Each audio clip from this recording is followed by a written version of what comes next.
भारतीय संविधान सुरक्षा परिषद संगठन की तरफ से आप हमारे फेसबुक लाइव पे जुड़े सभी लोगों को नमो बुद्धाय जय भीम करती हूँ। साथियों, आज 1 अप्रैल 2021, साथियों आज ही के दिन हमारे महान अर्थशास्त्री डॉक्टर बी.आर. अम्बेडकर साहब ने 1 अप्रैल 1935 को भारत में अर्थशास्त्र को बनाए रखने के लिए भारतीय रिजर्व बैंक की नींव रखी थी। हमारे भारत देश में इतनी महान अर्थव्यवस्था जो भारत देश को चला सके, ऐसे बैंक का उन्होंने जो निर्माण या नींव रखा था, उसको आज जो खत्म हो रही है उसे बचाने की जरूरत है, उसे समझने की जरूरत है। इसके सोचने की जरूरत नहीं है कि सब कुछ बिक रहा है तो कैसे हम बचा पाएंगे, क्या कर पाएंगे। साथियों, दृढ़ संकल्पित होइए, नामुमकिन चीज भी मुमकिन हो जाती है। संविधान में उन सभी चीजों का वर्णन किया गया है। लेकिन आज साथियों 1 अप्रैल का दिन जो लोग कहते हैं मूर्ख दिवस, ये गलत है। बल्कि आज तो खुशी का दिन है कि हमारे भारत देश को चलाने के लिए रिजर्व बैंक ऑफ इंडिया की स्थापना की गई थी, नींव रखी गई थी। हम उस मौके पे आप सभी लोगों को हार्दिक बधाई देते हैं। साथियों, आज का विषय है कैडर प्रशिक्षण। कैडर प्रशिक्षण क्या है, क्यों जरूरत है हमारी जिंदगी में, उसका क्या उपयोग है हमारे जीवन में, इन सभी विषयों पे आज चर्चा होगी। साथियों, बहुत से लोगों को यह लग रहा होगा कि सोशल मीडिया पे बैठ करके हम इस तरह से बातें कर रहे हैं, लेकिन नहीं साथियों, हमारा काम जमीनी स्तर पे चल रहा है। लेकिन आज धारा 144 लगाए जाने के कारण हम उस तरह से काम नहीं कर पा रहे हैं जैसे खुल करके करना चाहिए। इसके लिए हम सोशल मीडिया के माध्यम से चाह रहे हैं कि हमारे जो भी पदाधिकारी या फिर अन्य देश के जो हमारे भाई बहन हैं, जो कुछ जानना चाहते हैं, सीखना चाहते हैं, उनसे ही हम अपनी बात को शेयर करें। इसके लिए आप सभी भाइयों से निवेदन है कि आप लोग इस वीडियो को अधिक से अधिक शेयर करें ताकि अन्य भाइयों तक भी हमारी ये बात पहुंच सके। साथियों, मैं उन सभी इच्छुक भाइयों से हाथ जोड़ के निवेदन करती हूं कि यदि आप लोगों को अच्छा लगे तो कॉपी पेन लेकर के बैठें, नोट करें और समझें कि ये जो बताया जा रहा है उसमें कितनी सच्चाई है। अभी तक बहुत से लोगों ने अपने अपने माध्यम से कैडर प्रशिक्षण दिया, उसमें और इसमें क्या सही है क्या गलत है, आप उसके लिए तर्क करिए, सोचिए, समझिए। और अंबेडकर साहब ने जिस प्रकार be educate to educate the people, यानी कि खुद शिक्षित बने और औरों को भी शिक्षित बने, जिस सिद्धांत पे उन्होंने काम किया, वो विदेशों में पढ़ रहे थे, यहाँ पे आते तो नौकरी करके अपनी लाइफ को सेट कर सकते थे, अपनी फैमिली को सुख दे सकते थे। लेकिन उन्होंने बाहर तो पढ़ा, लेकिन यहाँ पे भी आकर के इन शोषित वंचित समाज के लोगों के लिए काम किया, उन्हें बढ़ाने का काम किया, उन्हें जगाने का काम किया, जितना हो सका भरसक प्रयास किया उन्होंने काम किया। और साथ ही उनके जीवन को उज्जवल बनाने के लिए भारत में एक लिखित संविधान दे करके चले गए। तो साथियों, आप सभी लोग भी अगर ये बताई हुई बात थोड़ी सी भी अच्छी लगे तो उसे नोट करें, खुद अपने जीवन में अमल करें और अन्य भाइयों को भी बताएं। तो साथियों, कैडर प्रशिक्षण क्या है, इसकी हमारे जीवन में क्या जरूरत है, इन सभी विषयों पे जानकारी के लिए हमारे साथ बहुत सारे लोग बैठे हुए हैं, बहुत से क्षेत्र के लोग बैठे हुए हैं। लेकिन हम डॉक्टर डी.एन. बॉस जी से ये जानेंगे कि वो हमें बताएं कि क्या है कैडर प्रशिक्षण हमारी लाइफ में, हमारी जिंदगी में, हमारी रोज की जिंदगी में इसकी क्या जरूरत है, क्यों आवश्यकता पड़ती है, इस ज्ञान की क्यों जरूरत पड़ती है। इन सभी के विषयों में हम विस्तार से जानकारी करेंगे डॉक्टर डी.एन. बॉस जी का। साथियों, आप सभी लोगों के सामने मैं डॉक्टर डी.एन. बॉस जी से अनुरोध करती हूँ कि वो आकर के अपनी बात को और कैडर प्रशिक्षण को और क्या क्या वो बहुत सारी जानकारियां जो आप सभी लोगों से शेयर करना चाहते हैं वो आप सभी लोगों को बताएं। डॉक्टर DN बॉस जी, आप आइए और हमारे साथ जुड़े हुए जो भी हैं भाई बहन, उन सभी लोगों से अपनी बात को शेयर करें। थैंक यू पूजा जी। नमो बुद्धाय, जय भीम। साथियों, सभी आप लोगों का स्वागत है।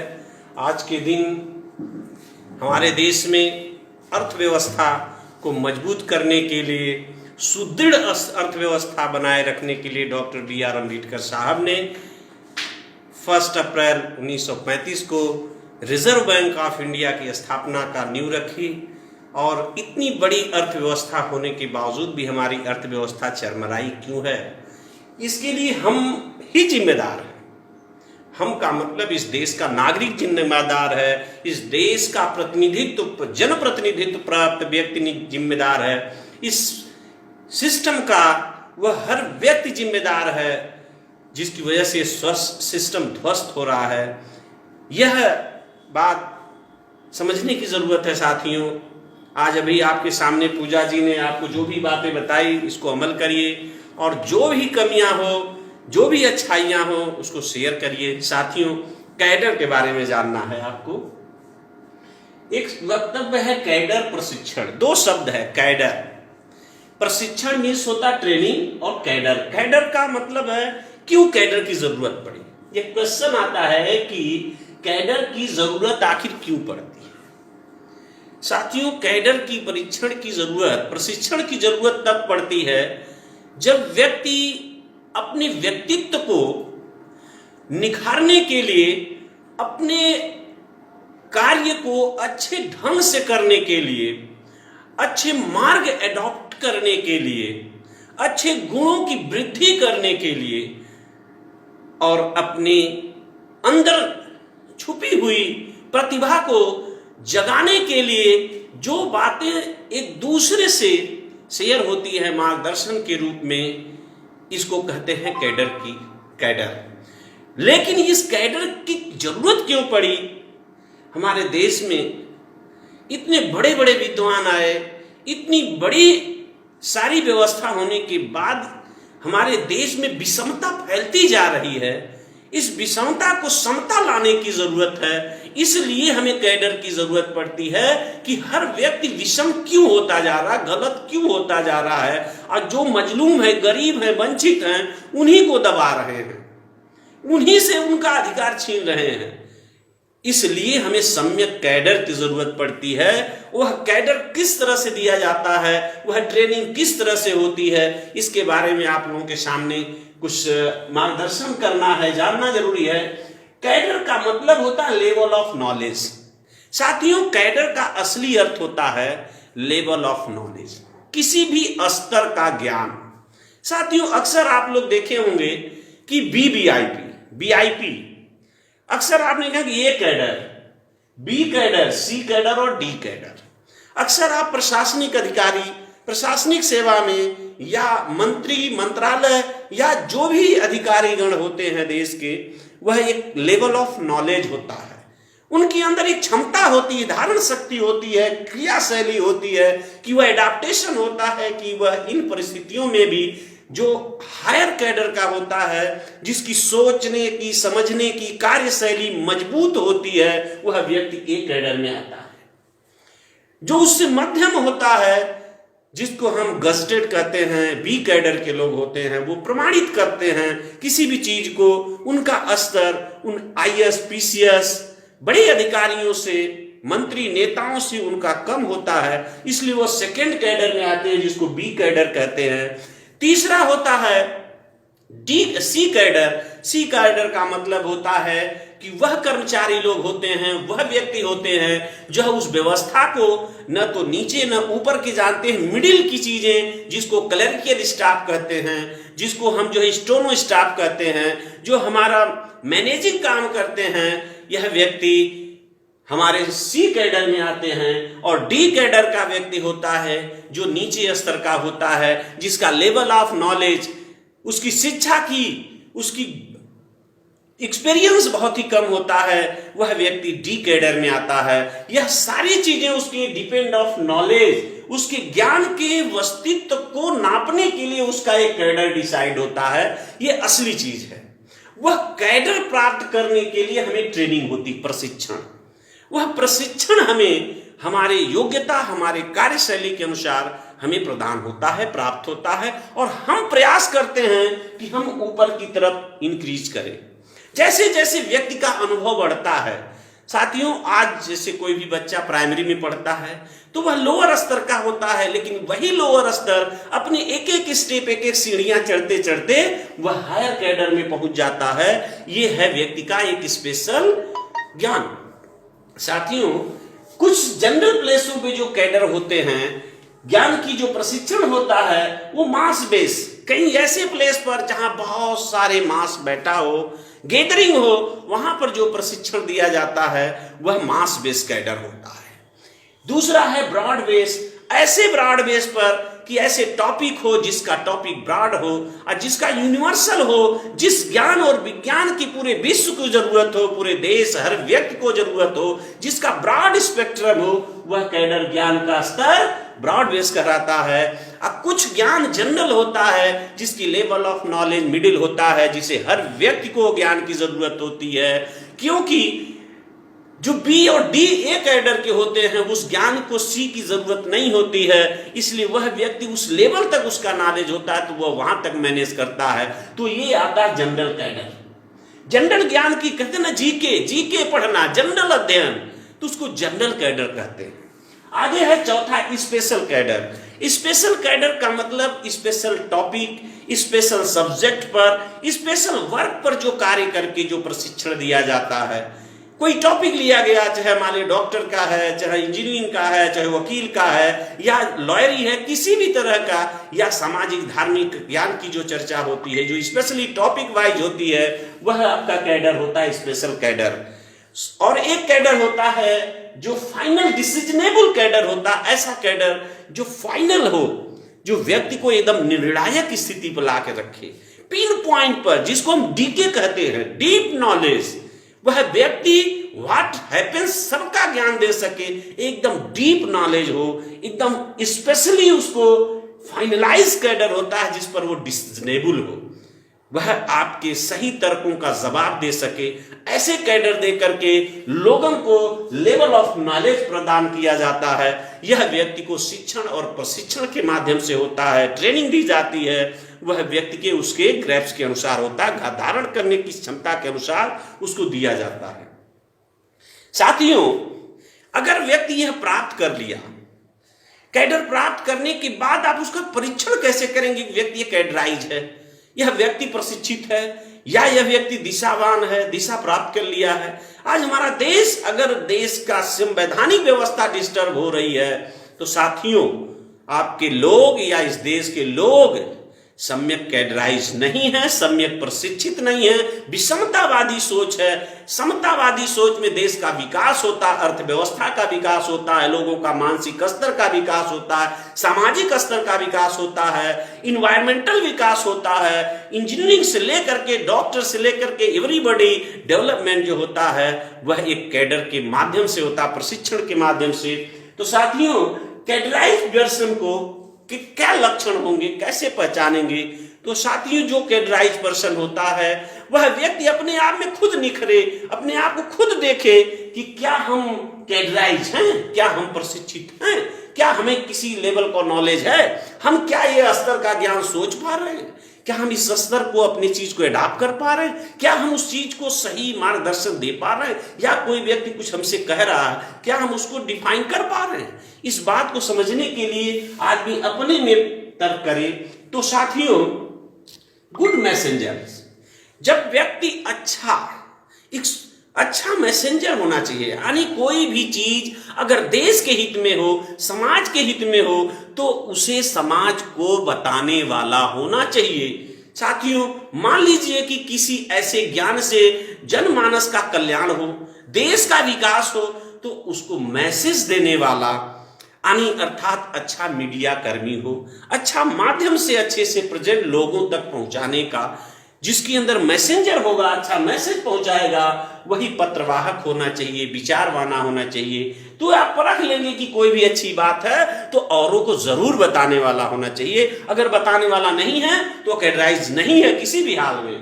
दूसरा है कैपेसिटी ऑफ एडॉप्टेशन, जो व्यक्ति के अंदर धारण शक्ति हो। अगर जैसे मान लीजिए हम हैं, हमें आप कोई पढ़ा रहा है या हम किसी को पढ़ा रहे हैं, अगर वह व्यक्ति हमारी बात न सुन पाए और सुनने के बाद भी उसे अडॉप्ट न कर पाए, धारण न कर सके, उसे रोक न सके अपने बुद्धि में, ब्रेन में, तो आप उसका सारी व्यर्थ हो जाता है। इसलिए व्यक्ति के अंदर एडाप्टेशन होना चाहिए कि जो जैसा वातावरण हो, जैसा प्रशिक्षण हो, जैसी सिचुएशन हो, उसको वह एडॉप्ट कर सके, धारण कर सके, उससे घबराए नहीं, उसको अमल करे और अमल करे। और साथियों, अमल करने की जरूरत होती है, उसे घबराने करके कभी नहीं होना चाहिए। किसी ने कहा है कि जितने ऊंची अगर कोई आपके साथ व्यवधान है तो उसे आप धीरे धीरे निकल जाएंगे। इसलिए आपके अंदर एडाप्टेशन होना चाहिए, धैर्य होना चाहिए। तो ये है आपके अंदर कैडराइज पर्सन के लक्षण होंगे। तीसरा है कैपेसिटी ऑफ एक्सप्लेनेशन। साथियों, आपने धारण कर लिया, आपने ज्ञान ले लिया, सारे कुछ ले लिया, लेकिन अगर आपके अंदर फियर है, डर है, भय है, मन के अंदर भय है, अगर आप किसी को बता नहीं पा रहे हैं तो आप कैडराइज नहीं हैं। कैडराइज ये है कि एक्सप्लेनेशन की क्षमता होनी चाहिए, कैपेसिटी होनी चाहिए कि आप अपनी बात या जो भी बात हो समाज के हित के लिए, देश हित के लिए, उस बात को आप एक्सप्लेन कर सकें। इसलिए कभी भी एक्सप्लेन का अगर आपको सीखना है तो अपने से बड़े या जनरल पे ना बोल करके अपने से कम बुद्धि के लोग हों या कम समझदार हों तो उनके बीच में अपनी छोटी छोटी बातें रखते रखते आप धीरे धीरे सीखते सीखते आप एक वक्त आएगा कि हर चीज को आप एक्सप्लेन कर लेंगे। जो मन के अंदर व्याप्त भय है उसे दूर करने की जरूरत है। उसे दूर करने के लिए धीरे धीरे आप अपने मन के भय निकालेंगे। इसके लिए अध्ययन, अध्यापन और तर्क का होना जरूरी है साथियों। इसलिए व्यक्ति को एक्सप्लेनेशन की, व्याख्या करने की क्षमता होनी चाहिए कि अपने किसी भी सब्जेक्ट को, किसी भी विषय को उसे तर्क के साथ व्याख्या कर सके। जो व्यक्ति व्याख्या अच्छी से कर लेता है तो जानिए वो कैडराइज व्यक्ति है। चौथा है capacity to spare up time. साथियों, जो व्यक्ति समाज को समय नहीं दे सकता वह जीरो है। अगर हम बहुत बड़े विद्वान हैं और हम बहुत पैसे वाले हैं पर हम समाज के लिए समय नहीं दे सकते तो हम जीरो हैं। हमारी उस विद्वता का कोई मतलब नहीं, हमारे उस पैसे का कोई मोल नहीं जो हम किसी के पास जा करके अपना समय न शेयर कर सके, अपना समय न दे सके तो हम कुछ नहीं कर सकते। इसलिए जो समय नहीं दे सकता कुछ नहीं कर सकता। तो इसलिए समय देने वाला की क्षमता होनी चाहिए कि हम किसी को समय दें, उस समय को व्यर्थ न समझें। लोग अक्सर कहते हैं क्यों जाएं, व्यर्थ है। हर जगह लाभ नहीं दिखा जाता है पर हर जगह लाभ जरूर मिलता है। अगर आप ज्ञान किसी को शेयर करेंगे तो उसके बदले आपको प्रोत्साहन मिलेगा, आपको सम्मान मिलेगा, आपको इज्जत मिलेगी, आपको लोग आपको अच्छा कहेंगे। इसलिए आप ये मत सोचिए कि मुझे अच्छा नहीं बनना, अच्छा बनना है। लेकिन आप अपने आप को डिसाइड कर लीजिए, इस बात को ध्यान रखिए कि आपको टाइम स्पेयर करने का होना चाहिए। अगर आप समाज में टाइम शेयर नहीं कर पा रहे हैं तो आप कैडराइज नहीं हैं। मैक्सिमम नहीं तो कुछ तो टाइम शेयर करना पड़ेगा, तभी आप अगर शेयर करते हैं तब आप फुली जो है कैडराइज हैं। पांचवा पॉइंट है कैपेसिटी ऑफ स्पेंड मनी। साथियों, कुछ पैसे खर्च करने की भी क्षमता होनी चाहिए। अगर आपके पास पैसा नहीं है तो आप कोई भी काम नहीं कर पाएंगे। इतना पैसा होना चाहिए कि हम किसी के यहां जा सकें, किराया भाड़ा, अपने नाश्ता पानी की व्यवस्था पर हमें स्वयं होना चाहिए। इतना हमें होना चाहिए। अगर हम इतना नहीं हैं, अगर हम ये चीज को नहीं कर पाएंगे तो हम किसी के पास नहीं जा सकते। और जब किसी के पास नहीं जाएंगे तो हमारे पास कुछ नहीं होगा, हम नहीं कुछ दे पाएंगे समाज को। इसलिए पैसा भी कुछ खर्च करने की क्षमता। और बहुत सारे लाखों करोड़पति, अरबपति हैं लेकिन उनको खर्च करने के लिए, समाज के लिए नहीं है। तभी तो हमारा देश बिक रहा है। हमारा देश इसीलिए बिक रहा है क्योंकि देश की चिंता नहीं है। वो सबको इक्वल नहीं करना चाहते हैं। वह अमानवीय गुणों पर रहना चाहते हैं। मानवीय गुणों पर होता तो लोगों को ज्ञान, विज्ञान, तर्क के साथ अर्थव्यवस्था को, देश की व्यवस्था को मजबूत करते। आज देश का हर नागरिक, साथियों अपने अंदर देखिए, क्या मैं देश को बेच नहीं रहा हूं? हर व्यक्ति बेच रहा है। सरकारी मोबाइल नेटवर्क नहीं यूज कर रहा है तो वह भी बेच रहा है। सरकारी बसों पर सरकारी वाहन का इस्तेमाल नहीं कर रहा, वह भी बेच रहा है। सरकारी स्कूलों में नहीं पढ़ रहा है, निजी में पढ़ रहा है, वह भी देश बेच रहा है। जो सरकारी हॉस्पिटलों में इलाज नहीं करता है वह भी देश बेच रहा है। वह भी बेच रहा है जो इलेक्शन में, चुनावी दौर में लोग पैसे खाते हैं और उस चीज को, उस चुनावी दौर में खड़े हुए इलेक्शन वालों का बेच देते हैं, उनको घर बिक जाता है उस बेचारों का, इतनी डिमांड करते वह भी देश बेच रहे हैं। वो मजबूरी उनकी है, लोग मांगते हैं तो मांगने वाला भी देश बेच रहा है एन केन पकड़ने किसी न किसी तरह से। इसलिए आप स्वयं अपने आप को देखिए, क्या मैं कैडराइज हूं? अगर मैं देश बेच रहा हूं तो हर व्यक्ति इस देश को बेचने में लगा है। वह देश का नागरिक, हर नागरिक, ये हर नागरिक चाहेगा तो देश को बचा लेगा और नागरिक नहीं चाहेगा तो देश को नहीं बचा पाएगा। ये साथियों फुली एंड हार्टली अम्बेडकराइज होना चाहिए, हार्टली होना चाहिए, यानी अंदर से अम्बेडकराइज हो, उसके अंदर मानवीय गुण अंदर से होना चाहिए, फुली कंप्लीटली उसके अंदर अम्बेडकराइज सिस्टम मतलब मानवीय गुण होना चाहिए। मानव मूल्यों को समझना चाहिए, वह फुली अम्बेडकराइज बुद्धिज्म होगा। ये बात को जरूरी समझना है कि अगर अम्बेडकराइज मतलब संवैधानिक, संवैधानिक का मतलब कि संविधान के बताए हुए नैतिक मूल्यों को समझते हुए कार्य करने वाला। और जो लोग असंवैधानिक हैं, राष्ट्रीय संपत्ति का दोहन करते हैं, जगह जगह कभी भी कोई कार्य होता है सरकारी बस फूंक देंगे, सरकारी रोड जाम कर देंगे, सरकारी सिस्टम ध्वस्त करेंगे, तो वह कहीं न कहीं देश की संपत्ति ध्वस्त कर रहे हैं। इसलिए यह कार्य नहीं करना चाहिए। इसके लिए हमें अपने सिस्टम के अनुसार काम करना चाहिए। इसलिए सम्यक समता और मानवता सोच पर जो लोग अडॉप्ट करते हैं, करुणा दयाशील से रहते हैं, मानवीय मूल्यों को समझते हैं, वही साथियों फुली अम्बेडकराइज होंगे। अन्यथा अम्बेडकराइज नहीं होंगे, न वो कैडराइज होंगे। इसलिए साथियों देश में विषम सोच के लोग जब तक बढ़ते जाएंगे तो हमें कैडर की जरूरत पड़ेगी। और कैडर लेने के बाद भी अगर आप विषम हो जाते हैं तो गलत है। जब तक लोग सर्विस में नहीं आते हैं, मैं ये करूंगा, मैं सामाजिक हूं, मैं देश के लिए हूं, मैं संविधान के लिए हूं, लेकिन जैसे ही उनको पद पावर मिल जाता है तो वह भूल जाते हैं अम्बेडकर को, वह भूल जाते हैं संविधान की संवैधानिक नीतियों को, सिर्फ नोचने में देश की संपत्ति को लग जाते हैं कि किस तरह से देश की संपत्ति अपने घर में लाई जा। लेकिन साहब वह भी आपके घर में नहीं रह पाएगी, क्योंकि आयकर और में फंस करके आपका जीवन कष्टों में बीत जाएगा। इसलिए यह जानना जरूरी है कि हम आय से ज्यादा संपत्ति किसी भी हाल में न जुटाएं, ये ध्यान रखना है। तो ये साथियों फुली अम्बेडकराइज होने की ये पहचान है।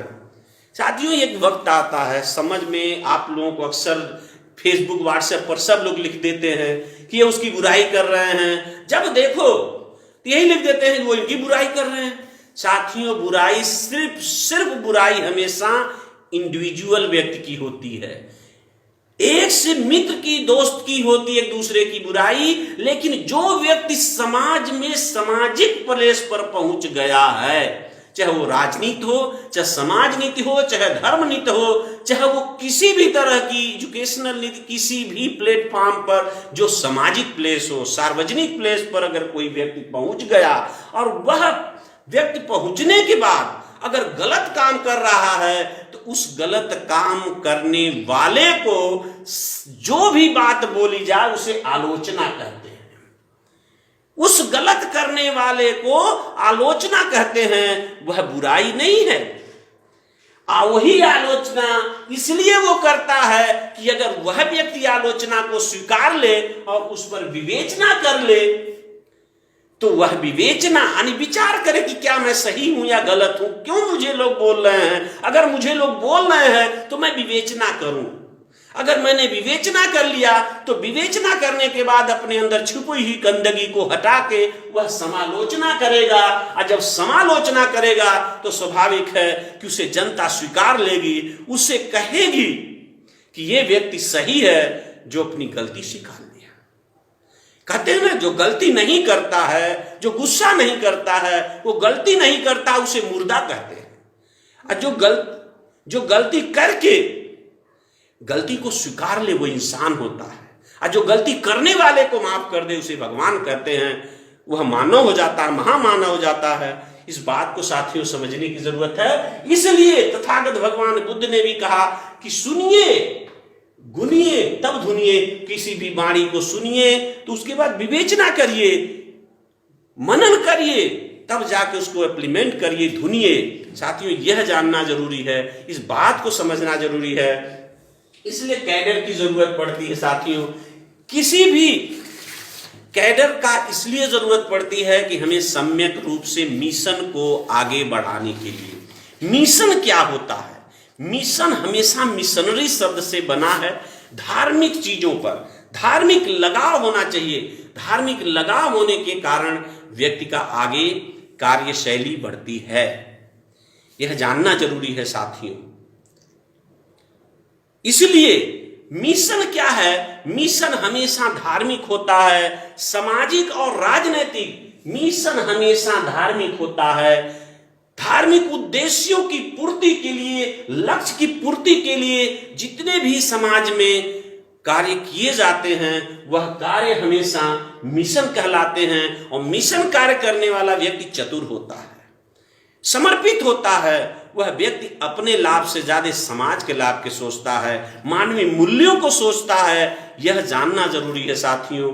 यह चीजें हमेशा ध्यान देने की बात है कि वह व्यक्ति धार्मिक मूल्यों को समझने के लिए, करने के लिए मिशन के लिए जरूरत होती है। और इस मिशन की प्राप्ति के लिए, अपने जीवन में सही मार्ग को प्राप्त करने के लिए साथियों, हमें जीवन में इन 3 चीजों का महत्व हमेशा जरूर में होता है कि हमें सम्यक शिक्षा पाना है, हमें ज्ञान विज्ञान पाना है, दुनिया के सर्व उत्कृष्ट कार्यों पर पहुंचना है। तो प्रतिबद्धता, हमें किसी न किसी प्रतिबद्धता के अंदर कार्य करना होगा साथियों। प्रतिबद्धता के लिए हमें अपने जीवन में ओबीडियंस रखना पड़ेगा, ओबीडियंस ऑफ लाइफ। अगर हमारे जीवन में अनुशासन है तो हम अच्छे से अच्छे कार्य कर सकते हैं।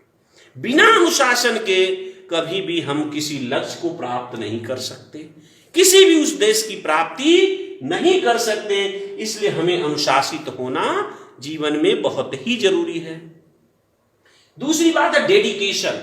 हमें किसी भी कार्य, किसी भी उद्देश्य की पूर्ति के लिए हमें कटिबद्ध होना चाहिए, प्रतिबद्ध होना चाहिए। हमें उसके प्रति वफादार होना चाहिए, बेवफाई नहीं करनी चाहिए। हमें उसके प्रति समर्पण होना चाहिए, सत्य निष्ठा होनी चाहिए। यह बहुत ही जरूरी होता है, डेडिकेशन होना चाहिए। इसके बाद हमें फुली डिवोट होना चाहिए, यानी उसके प्रति लीन होना चाहिए। हमें उस कार्य को उत्कृष्ट से और सही जगह पहुंचने के लिए, लक्ष्य की प्राप्ति के लिए, उद्देश्य की प्राप्ति की पूर्ति के लिए हमें डिवोशन होना बहुत जरूरी है। जब तक हम डिवोटेड नहीं होंगे, किसी प्रति डिवोशन नहीं होगा, तब तक हम किसी भी उद्देश्य की प्राप्ति नहीं कर सकते।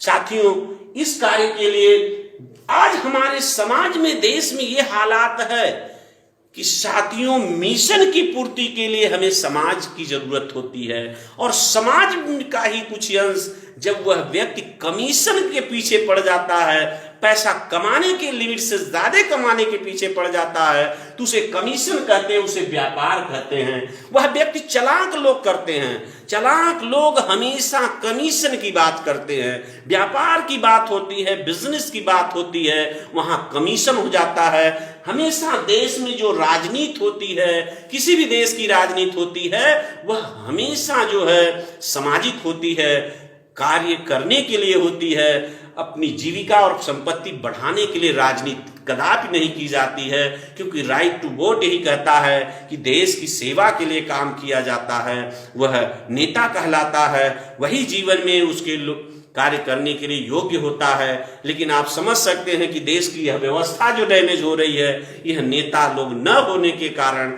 हमारे देश में अच्छे नेतृत्व करने वालों की कमी होने के कारण, अमानवीय मूल्यों की वृद्धि के कारण यह स्थिति पैदा हो रही है। साथियों, किसी भी कार्य करने के लिए लोग दिमाग में ये होता है कि हम क्यों करें, हमें क्या मिलेगा। लेकिन हर व्यक्ति के अंदर एक इच्छा होनी चाहिए। जब तक व्यक्ति के अंदर कोई चीज प्राप्त करने की इच्छा नहीं होगी, तब तक वो कुछ नहीं कर सकता। इसलिए इच्छा सम्यक होनी चाहिए कि हमें इच्छा है कि हम डॉक्टर बन जाएं, हम इंजीनियर बन जाएं, हम नेता बन जाएं, हम मंत्री बन जाएं, हम देश के एक कर्णधार बन जाएं। तो ये एक इच्छा होती है। जब इच्छा की डेवलपमेंट करते हैं मन मंदिर में, मस्तिष्क में, तो आपको क्या करना पड़ता, तब चाहत पैदा होती है कि हम कैसे प्राप्त करें। चाहत हो जाती कि मिले, हमें डिग्री मिले, हमें पढ़ाई करें, हमें डॉक्टरी की डिग्री मिले। तो ये चाहत हो गई कि डिग्री मिले, जैसे हमें सांसदी मिले, विधायकी पद मिले, ये चाहत हो गई। हमने पहले चाहत बनाए, इच्छा डेवलप किए, फिर चाहत हो गई। तो उसके लिए, मिलने के लिए हमें प्रयास करना पड़ता है। तो प्रयास करने के लिए हमें साथियों, प्रयास हमें सबसे ज्यादा प्रयास जो करना पड़ता है वो 5 तरह से प्रयास जीवन में करना है। पहला प्रयास हमें सामाजिक प्रयास करना पड़ता है। सामाजिक प्रयास करने के लिए हमें यूनिटी बनानी पड़ती है, यूनाइट रहना पड़ता है, यूनिटी बनानी पड़ती है। तो पहला प्रयास होता है संवैधानिक सिद्धांत के अनुसार सामाजिक प्रयास होना चाहिए, सामाजिक प्रयास होना चाहिए। फिर समाज में जब जाएंगे तब हम शैक्षणिक प्रयास करें, शिक्षा का, सम्यक शिक्षा का, ज्ञान विज्ञान प्राप्ति के लिए, ज्ञान विज्ञान तर्क की प्राप्ति के लिए, उत्कृष्ट नॉलेज प्राप्त करने के लिए हमें शैक्षणिक प्रयास करना चाहिए। और जब शैक्षणिक प्रयास होता है तब हमें आर्थिक प्रयास करना चाहिए, व्यवसाय के लिए, व्यापार के लिए, इन कार्यों को करने के लिए तो हमारा आर्थिक प्रयास होना चाहिए। फिर इसके बाद जब आर्थिक प्रयास हो जाता है तब हमें राजनीतिक प्रयास करना चाहिए, क्योंकि बिना राजनीतिक प्रयास के, बिना हम देश की धरोहर को, देश को सही दिशा में चलाने के योग्य नहीं हो सकते। जिन लोगों ने, जिनके पास अर्थ नहीं था, वो नेता बन गए, सांसद बन गए, वह बिक गए। कांसीराम साहब ने कहा था, जिसका नेता बिकाऊ वह समाज बिकाऊ हो जाता है। तो जो जिनके पास अर्थ नहीं होता है वह बिक जाते हैं, क्योंकि सांसद बनने के बाद एक राजा की तरह होने के नाते उनको हर फैसिलिटी चाहिए, और फैसिलिटी के लिए उनके पास पहले से कमाई हुई पूंजी न होने के कारण वह व्यवस्था को गलत तरीके से अडॉप्ट कर लेते हैं और वह फिर आयकर में फंस जाते हैं। तो इस कारण व्यक्ति को प्रयास हमेशा आर्थिक प्रयास के बाद ही राजनीतिक प्रयास करना चाहिए। बिना आर्थिक प्रयास के राजनीति करेंगे तो खुद तो जाएंगे, अपने सारे लोग, अपने साथ जुड़े हुए सारे लोगों को नष्ट कर देंगे। इसीलिए ऐसा देखने को मिलता है कि नेता तो बिक जाता है, उसके बिकने के साथ साथ उसके साथ जुड़े जितने लोग होते हैं वह भी बदनाम हो जाते हैं, वो कहीं के नहीं रह जाते। इसलिए इन सारी चीजों को ध्यान में रखना है कि जिसका नेता अगर बिक गया, देश के किसी भी तरह के घोटाले में आ गया, तो उसके साथ रहने वाला व्यक्ति की देश में बदनामी होती है, उसको कहीं स्थान नहीं मिलता है। लोग उसको गलत तरीके से प्रेजेंट करते हैं, उस व्यक्ति के गलत कारणों से उनके लोगों को भी उसको भुगतना पड़ता है। और जब आपका राजनीतिक प्रयास हो तो देश में एक मानव मूल्यों को समझने के लिए, एक धम्म की सही मार्ग का, जीवन की प्राप्ति के लिए, सुख की प्राप्ति के लिए, मोक्ष की प्राप्ति के लिए हमें जीवन में यह काम करना पड़ता है। धार्मिक प्रयास करना चाहिए। सर जी, धार्मिक प्रयास करने के लिए हमें क्यों प्रयास करते हैं, धर्म क्यों आता है? धर्म को समझने के लिए तथागत भगवान बुद्ध ने इस बात को कहा। उन बातों को मैंने आपको बताऊंगा कि साथियों, धर्म को प्राप्त करने के लिए व्यक्ति स्वर्ग नरक की बात करता है, यानी जो व्यक्ति को सही सुख की प्राप्ति हो जाए वही स्वर्ग है। इस जीवन में रहते इज्जत सम्मान मिल जाए वही स्वर्ग है, और जिसे इज्जत सम्मान न मिले, उन्हें दुखों में, कष्टों में भोगना पड़े, वही नरक है। मोक्ष क्या है? अंधकार से मोक्ष मतलब मुक्ति। साथियों, किससे मुक्ति? जो अज्ञानता से मुक्ति। अज्ञानता एक महामारी है, इस अज्ञानता से मुक्ति। हमें कैंसर वाली स्वतंत्रता से मुक्ति, हमें आजादी से मुक्ति, फ्री की आजादी नहीं चाहिए, काम न करने की आजादी नहीं चाहिए, हमें सही काम करने की आजादी चाहिए, काम न करने की आजादी नहीं चाहिए, फ्री की खाने की आजादी नहीं चाहिए, हमें काम करके अपने मूल्यों पर कार्य करने की आजादी चाहिए। ये हमें धर्म सिखाता है, नैतिक मूल्यों को सिखाता है। हमें मोक्ष की प्राप्ति होनी चाहिए, मुक्त होना चाहिए, उस अंधकार से मुक्त होना चाहिए जिसे जीवन में अच्छे सुख, अच्छे ज्ञान और विज्ञान मिले। उन सारे चीजों से जो मुक्त हो जाए, अंधकार से, पाखंड से मुक्त हो जाए, यही जीवन में सबसे बड़ा मुक्ति का मार्ग है। वह है सम्यक शिक्षा, सम्यक दीक्षा, सम्यक ज्ञान, सम्यक विज्ञान। यह सर जी, यह सबसे ज्यादा है कि इन चीजों का हमें प्रयास करना चाहिए, तभी हम प्रयास करके यह कार्य को जीवन में सही दिशा में प्राप्त कर सकते हैं। साथ ही इन सारी चीजों को प्रयास करके, इन सारी चीजों को प्राप्त करने के लिए हमें एक चीज की जरूरत पड़ती है, जिसे हर लोग आज कर रहे हैं। यह हमारे देश में, पूरे विश्व में मीडिया की जरूरत होती, माध्यम की। सारे कार्य को, सारे कैडर को, सारे चीजों को आज हम आप तक कोई बात पहुंचा रहे हैं, ये हमारा एक माध्यम है, मीडिया है। मीडिया हमारे देश में इन विषमता विचारधारा के कारण इस देश में जो हमारी चार मीडिया है, यह चारों मीडिया गलत दिशा में जाती है। सही दिशा में कार्य करती तो राष्ट्र का विकास होता, हर व्यक्ति को सर्विस मिलती, हर व्यक्ति अपना सुख चैन से समय पर, सबसे ज्यादा हार्ट की, शुगर की बीमारियों से बचता, कैंसर की बीमारियों से बचता। हर आदमी भागम भाग भागा जा रहा है, हर आदमी गलत तरीके से पैसा कमा रहा है, लेकिन वो गलत दूसरे के लिए घातक है, दूसरा आपके लिए घातक है, आप उसके लिए घातक हैं। जिस दिन यह भावना खत्म हो जाए कि हम उसके लिए सही करें, तो वह भी हमारे लिए सही करेगा और कभी भी दुख से, ऐसे जघन्य बीमारियों से बच जाएंगे।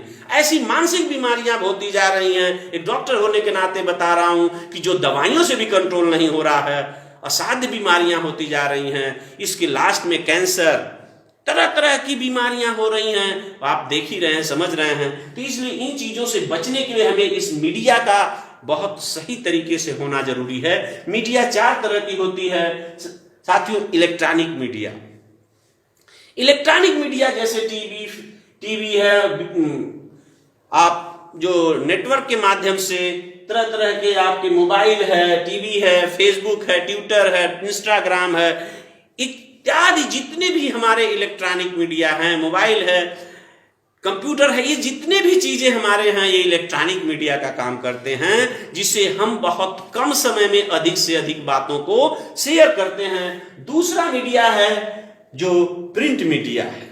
प्रिंट मीडिया का मतलब पुस्तक है, पत्रिका है, पेपर है, इन सारे माध्यमों से आपको ज्ञान का शेयर होता है। सही दिशा में मार्गदर्शन होना चाहिए, लेकिन हो नहीं पा रहा है। ये मीडिया का काम है। मीडिया भारत देश में स्वतंत्र होती है, वह किसी के दबाव में काम नहीं करती है। मीडिया सबसे स्वतंत्र बॉडी है। हमारे देश में चार बॉडियां हैं, ब्यूरोक्रेट, जुडिशियरी और न्याय कार्यपालिका।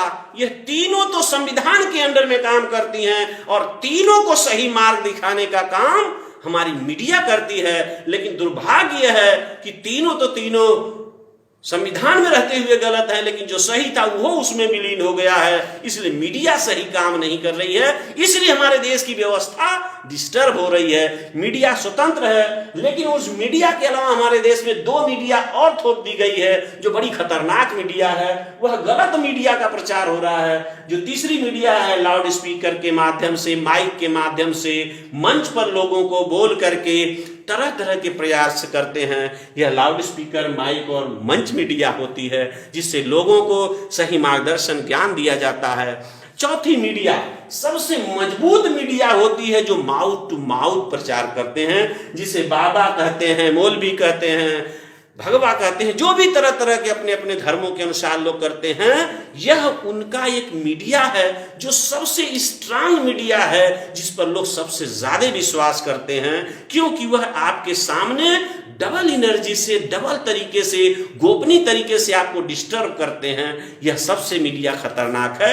यह मीडिया को जिस दिन यह मानव मूल्यों वाले मीडिया हो गई, ये बाबा मीडिया या यह मीडिया जिस दिन सक्सेस हो गई, तो हमारे देश में सारे दुख मिट जाएंगे, सारी प्रॉब्लम मिट जाएगी।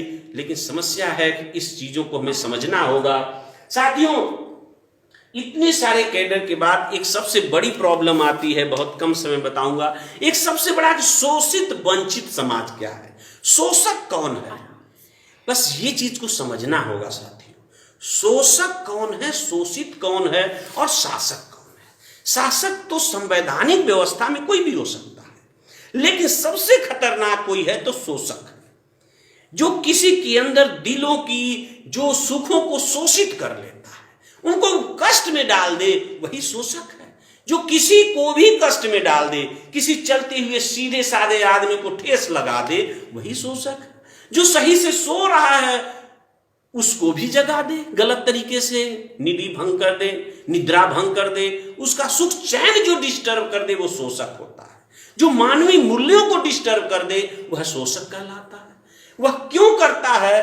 क्योंकि वह अपने वर्चस्व को कायम करने के लिए, झूठे अभिमान और घमंड को, वर्चस्व को बनाए रखने के लिए अमानवीय मूल्यों का काम करता है, वही शोषक कहलाता है। साथियों, शोषक वही शोषक व्यक्ति जो कमजोर है, गरीब है, आर्थिक कमजोर है, धार्मिक कमजोर है, सामाजिक कमजोर है, शैक्षणिक कमजोर है, उसी का शोषण करता है। उसको धीरे धीरे धीरे उसको नष्ट करके उस पर अपना राज करता है, गलत तरीके से वर्चस्व कायम रखता है, तो वह शोषक कहलाता है। और शोषण जिसका होता है वह शोषित कहलाता है।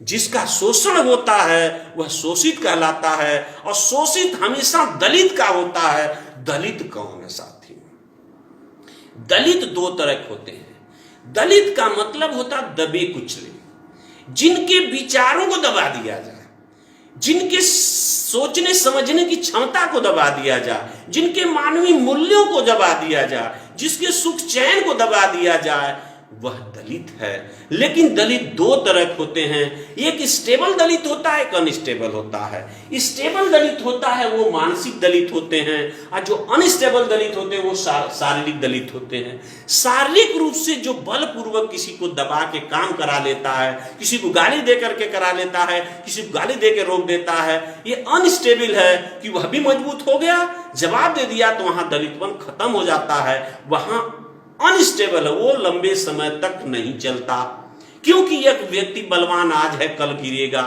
कमजोर होगा, तो वह बलवान हो गया तो दबा देगा या उस चीजों को खत्म, अनस्टेबल दलित होता। लेकिन जो मानसिक दलित होता है वह सबसे खतरनाक होता है, क्योंकि मानसिक दलित हमेशा ईश्वर, अल्लाह, गॉड, भगवान का भय दिखा करके, धार्मिक भय दिखा करके, विनाशकारी झूठा भय दिखा करके जो दिमाग में लोगों को दबा दिया जाता है, यह स्टेबल दलित होता है। यह व्यक्ति को जल्दी जाता नहीं है, यह दूर रह करके बिना दबाए हुए भी दबा देता है। यह व्यक्ति दलित सबसे खतरनाक दलित होता है कि काम हम अपना करें, चलाए कोई और, बच्चा हम पैदा करें, नाम धरे कोई और, ये दलित है, मानसिक दलित है। शादी हम करें और विदाई का दिन धरे कोई और, यह मानसिक दलित है। साथियों, यह मानसिक दलित है, यह खतरनाक है, इस बात को समझना होगा। इसके बाद इसी दलित के कारण वह व्यक्ति शोषित हो जाता है, मानसिक शोषित हो जाता है, शारीरिक शोषित हो जाता है। इस शोषण में इस बात को समझना होगा कि शोषक जो होते हैं वो 5 से 6 तरह के होते हैं। शोषक कैसे वह शोषण करते हैं? जैसे आपने देखा कि आज तरह तरह के मंच पर लोग चढ़ जाते हैं, सामाजिक का ढोंग पहन लेते हैं और जनता को गुमराह करते हैं। मीठी मीठी बाणी बोल देंगे, कंफ्यूजन, डिप्लोमेटिक शब्द बोल देंगे दो धारी तलवार की तरह, तो अगला आदमी कंफ्यूज हो जाता। तो ये ऐसे लोग सामाजिक शोषक होते हैं जो असम्यक समाजविद होते हैं, सही बात न बता के गलत तरीके से लोगों को प्रेजेंट करते हैं, जिसके कारण समाज कंफ्यूज हो जाता है। तो ऐसे शोषक बैठे हैं जगह जगह, तरह तरह के मंच लगाएंगे और समाज को कंफ्यूज करके समाज में अपनी बात रखते हैं और फिर धीरे धीरे उनको शोषण करते हैं और उनको शोषित बना देते हैं और अपने शोषक बन जाते हैं। दूसरा है आर्थिक शोषक। व्यापार लाइन जो होता है, पूंजीपति लोग इतना कंफ्यूजन भरा शब्द बोल देते हैं, ऐसी बाणी बोल देते हैं कि जैसे नेटवर्क मार्केटिंग में तुम एक करोड़पति बन जाओगे, ये बन जाओगे, ऐसा करोगे, वैसा कर लोगे, हो जाएगा। तो उसमें कुछ लोग होते हैं जो शुरू में होते हैं, इसके बाद सारे लोग उसमें जो है कि मार्केटिंग में आर्थिक का शोषण हो जाता है। इसलिए ये शोषण है, यह जो है आर्थिक शोषण होता है। जो पूंजीपति लोग बैंक का पैसा लेंगे और पैसे उसी पैसे से सारे बैंक का पैसा 10-20 लोग मिलकर के खा लेते हैं और जमा नहीं करते हैं उनकी किस्तें, और वही चारों लोग मिलकर के उसी बैंक को खरीद ले रहे हैं। ये है आर्थिक शोषण। हमारा देश का अर्थ का शोषण इसीलिए हुआ है कि वह बैंक से पैसा खुद लेते हैं, इतनी बड़ी पूंजी दिखा के करोड़ों ले लेते हैं, 10 लोग लेके बैंक को खाली कर दे रहे हैं और फिर बाद में वही बैंक को खरीद ले रहे हैं। यह भी आर्थिक शोषण है। यह लोग आर्थिक शोषण पूंजीवादी लोग होते हैं, जो असम्यक लोग होते हैं।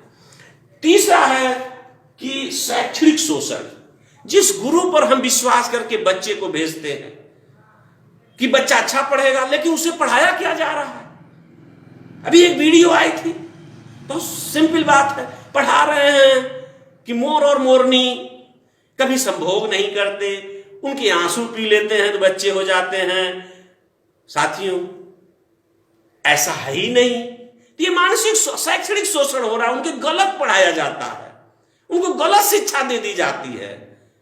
ऐसा था, वैसा हो गया, आसमान पूरा भारत जो है सूरज को निकल गया, कोई कह रहा है, कोई कुछ कह रहा है। तो ये असम्यक शिक्षा दे करके उनको शैक्षणिक शोषण होता है। विज्ञान ना दे करके, उसको तर्क ना दे करके, उसको तरह तरह की गलत चीजों में उनका शिक्षा दिया जाता है।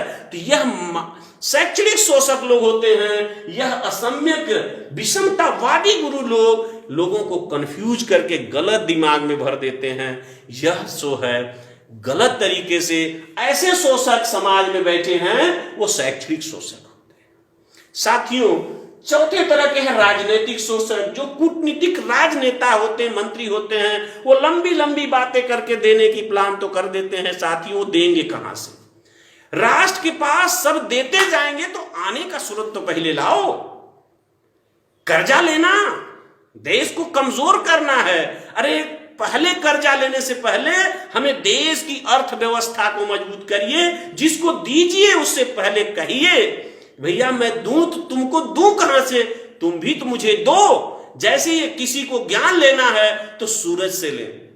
खूब सारी वर्षा करता है, लेकिन धीरे धीरे धीरे धीरे सारा पानी खींच करके फिर वर्षा हो जाती है। साथियों, कभी सूरज, कभी बादल कहीं दूर से पानी नहीं मांगता है, वह आपके ही बादल के पानी खींच करके देता है। इस तरह के राजनेता होना चाहिए कि देश को पैसा दे, जनता को दे तो कार्य के लिए दे, सिंचाई के लिए दे, उसको पीने के लिए दे, और उससे धीरे धीरे धीरे उनसे लेकर के पुनः उनको देने लायक बने।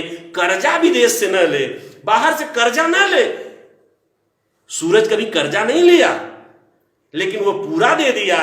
तो ऐसा होना चाहिए। यह भी एक शोषण है, और धीरे धीरे क्या होगा कि वह पैसा खत्म हो जाएगा, देश कर्ज में चला जाएगा। यह होता है कि इस राजनीतिक शोषण इन पद पावर प्राप्त लोगों के कारण होता है। और देश की इसीलिए हमारा निजीकरण हो रहा है, हर विभाग बिक रहा है। वही विभाग बिकेगा जिससे लोग इनकम कमाते हैं। चिकित्सा नहीं बिकेगा, पर चिकित्सा के बाहर प्राइवेटीकरण हो जाएगा। शिक्षा नहीं बिकेगा विभाग, लेकिन शिक्षा के दूसरे प्राइवेट स्कूल खुल जाएंगे। शिक्षा खत्म कर दी जा सकती है, चिकित्सा खत्म की जा सकती है, लेकिन और विभाग बेचे जा सकते हैं। लेकिन शिक्षा और चिकित्सा ये दो विभाग है जिसमें जाता है वापस आता नहीं है। इसलिए यह विभाग न बिकेगा, स्वयं बंद हो सकता है, क्योंकि इसके दूसरी ऑप्शन बाहर खोल दिए गए हैं। इसलिए शिक्षा और चिकित्सा सबसे महंगी क्यों की जा रही है? यह आपकी कमर तोड़ी जा रही है। इसलिए साथियों, शिक्षा और चिकित्सा हमारी सबसे मूलभूत चीज है, जिस पर सरकार का सबसे ज्यादा खर्च होता है। इस खर्च से हम जनता, हम खुद गद्दार हैं कि बाहर प्राइवेट में हम 50,000 फीस दे देते हैं, लेकिन 5,000 सरकारी में फीस देने के लिए हमारे पास पैसा ही नहीं है। कितने बड़े घटिया हम हैं, हमारे लोग, हमारे देश के लोग हैं। इसलिए कहीं लगता है कि मेरे देश में कोई है ही नहीं। सरकार से सरकार से फ्री में 1 रुपये में दवा ले लेंगे, लेकिन ये नहीं सोचते हैं कि हम 50 रुपया की दवाई घर बाहर जाकर लेते हैं। अगर हम वही 10 रुपया की दवा सरकार को पैसा दे देते तो वही 10 रुपया हमारे सरकार को पुनः वापस आता। कहां से बनेगी दवा, कहां से शिक्षा दी जाएगी? विश्व कब तक देगा, वो कब तक देगा? वही एक लिमिट में देगा। इसलिए साथियों, यह ध्यान रखना है कि यह शोषण, यह राजनीतिक पावर पाने के बाद इसका दुरुपयोग करते हैं अपने राजनीति में बने रहने के लिए। धोखा यह है, यह धोखा जनता को राइट टू वोट समझना चाहिए कि आपका वोट का पावर क्या है, यह बात समझने की जरूरत है। यह भी एक शोषण का काम हो रहा है।